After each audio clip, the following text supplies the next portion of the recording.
The existing capital structure of ABC Limited is as follows. Equity share capital 40 lakh, retained earnings 10 lakh, preference share 25 lakh और debenture 25 lakh. अगर इन सब की total करते हैं तो ये है 1 करोड़। मतलब अभी हमारी जो प्रेजेंट टोटल कैपिटल है वो 1 करोड़ है। Company earn A 12% return and income tax is 50%। 12% return is EBIT, मतलब कंपनी का जो ईबीआईटी है वो 12% है। 12% किसका? जो कैपिटल है उसका, और कैपिटल कितनी है? 1 करोड़। तो अभी हमारा जो प्रेजेंट ईबीआईटी है वो 1 करोड़ का 12% 12 लाख है। टैक्स की रेट 50% है। Company want to raise ₹25 lakh for its expansion project, for which it is considering following alternatives. Issue of 20,000 equity share at a premium of ₹25 per share, issue of 10% preference share, or issue of 9% debenture. Project that the PE ratio in the case of equity preference and debenture financing 2017 and 16 respectively. Evaluate each option and choose the best alternative. हमारी total जो requirement है expansion के लिए वो 25 लाख है, और 25 लाख को arrange करने के लिए हमें 3 ऑप्शन दे रखे। वर्किंग नोट नंबर 1, सबसे पहले तो हम लिखते हैं ऑल्टरनेटिव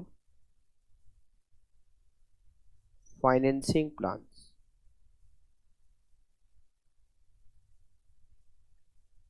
टोटल हमें 25 लाख की रिक्वायरमेंट है एक्सपांशन करने के लिए। इसमें हमें दे रखा है जो फर्स्ट ऑल्टरनेटिव है उसमें पूरे के पूरे 25 लाख हम इक्विटी शेयर से अरेंज करेंगे। सेकंड ऑल्टरनेटिव में 10% प्रेफरेंस शेयर से अरेंज करेंगे 25 लाख, और थर्ड ऑल्टरनेटिव में हम 9% डिबेंचर से अरेंज करेंगे 25 लाख।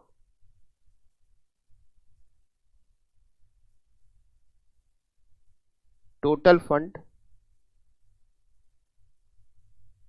25 लाख।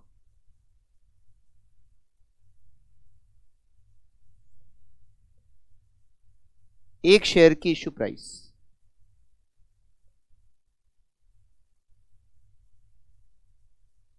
फर्स्ट अल्टरनेटिव में हम शेयर इश्यू कर रहे हैं 25 रुपीज प्रीमियम पर। एक शेयर 100 रुपए की फेस वैल्यू का है, 25 रुपीज प्रीमियम, मतलब हम शेयर को 125 पर इश्यू करेंगे।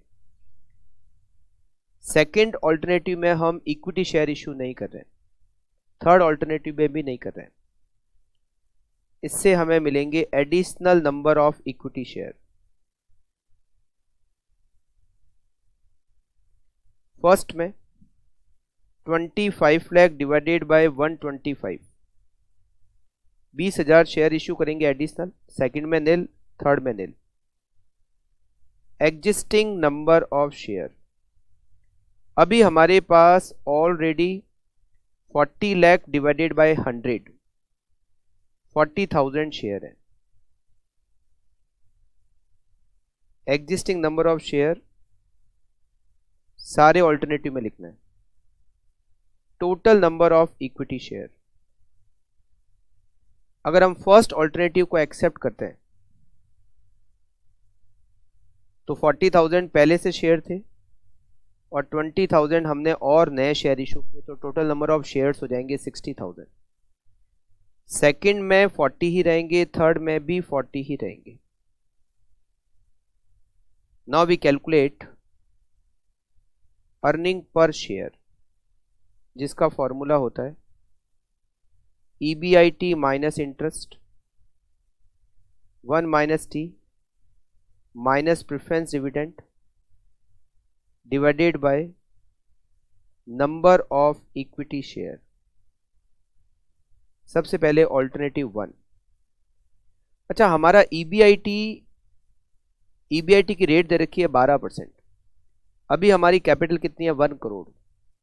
25 लाख और अरेंज करेंगे तो आफ्टर एक्सपांशन हमारा टोटल फंड हो जाएगा 1 करोड़ 25 लाख। तो हमारा जो ईबीआईटी है वो 1 करोड़ 25 लाख, उसका 12% 15 लाख हो जाएगा। तो alternative number 1, EBIT 15 lakh minus interest. At present company के 25 लाख के डिबेंचर है जिस पर 7% रेट ऑफ इंटरेस्ट 1,75,000 का इंटरेस्ट होता है। फर्स्ट ऑप्शन में हम एडिशनल फंड को इक्विटी शेयर से अरेंज कर रहे हैं, तो हमारा इंटरेस्ट 1,75,000 जो एग्जिस्टिंग है उतना ही रहेगा। 1 माइनस टैक्स की रेट है 50%, 0.5। अभी एग्जिस्टिंग में हमारे प्रेफरेंस शेयर है 25 लाख, उस पर 9% डिविडेंड होता है 2,25,000। और अल्टरनेटिव में हम पूरा पैसा इक्विटी से अरेंज कर रहे हैं तो एग्जिस्टिंग प्रेफरेंस डिविडेंड 225 ही रहेगा, divided by number of share. हमारे टोटल नंबर ऑफ शेयर्स हो जाएंगे 60,000। 15 lakh minus 1,75,000 multiply by 0.5 minus 2,25,000 divided bye 60,000। Earning per share 7.2916।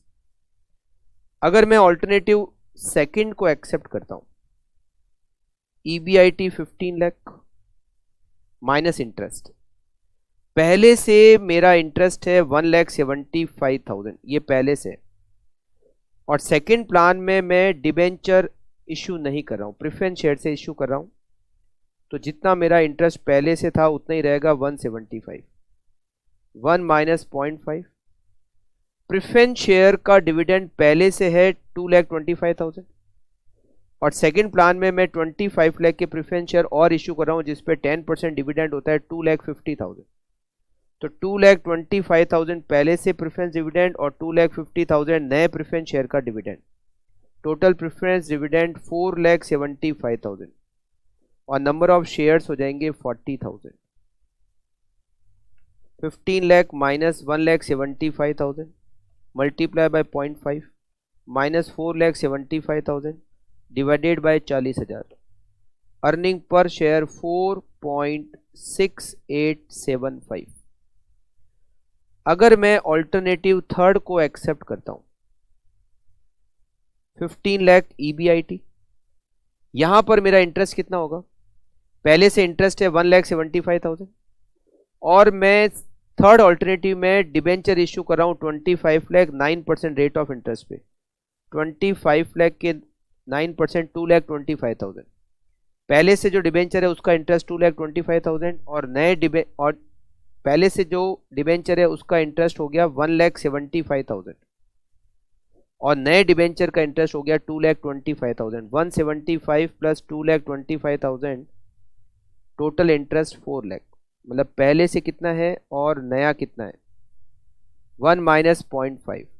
Preference dividend पहले से 225 है, नया कुछ भी नहीं है थर्ड ऑल्टरनेटिव में, divided by number of equity share 40,000 equals to 15 lakh minus 4 lakh multiply by 0.5 minus 2,25,000 divided by 40,000, 8.125।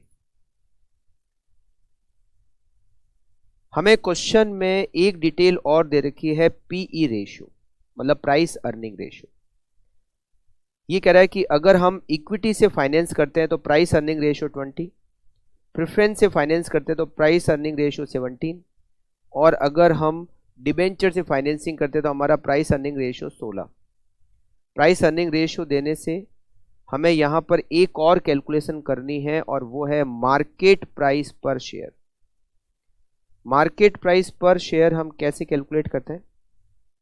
Market price पर शेयर इक्वल्स टू जो अर्निंग पर शेयर है उसको मल्टीप्लाई करेंगे पीई रेशियो से, हमें मिलेगा मार्केट प्राइस पर share. Alternative number 1, earning per share 7.2916 और हमारा पीई रेशियो है फर्स्ट ऑल्टरनेटिव में 20 multiply by 20, 7.2916 multiply by 20, market price 145.83। Second alternative में हमारा अर्निंग पर शेयर है 4.6875 मल्टीप्लाई बाय हमारा पीई रेशियो है 17 multiply by 17, 4.6875 multiply by 17, market price 79.6875 और थर्ड ऑल्टरनेटिव में हमारा अर्निंग पर शेयर है 8.125 और पीई रेशियो थर्ड ऑल्टरनेटिव में दे रखा है 16 multiply by 16, 8.125 multiply by 16 equals to 130।